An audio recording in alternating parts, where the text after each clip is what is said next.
ஜன்னல் கம்பி உந்தன் கைகள் பட்டு பட்டு வெள்ளி கம்பி என்று ஆகியது. கம்பஞ்சக்கை உந்தன் கண்கள் தொட்டு தொட்டு தங்கச்சிற்பம் என்று மாறியது. ஜன்னல் கம்பி உந்தன் கைகள் பட்டு பட்டு வெள்ளி கம்பி என்று ஆகியது. கம்பஞ்சக்கை உந்தன் கண்கள் தொட்டு தொட்டு தங்கச்சிற்பம் என்று மாறியது.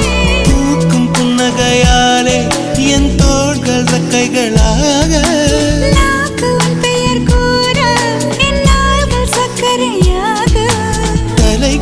தடுமாற்றம் தந்தாய் என்னில் என் கால்வெண்ணில். நான் பறிந்து வைத்து சூரியன் ஒளிருகின்றது.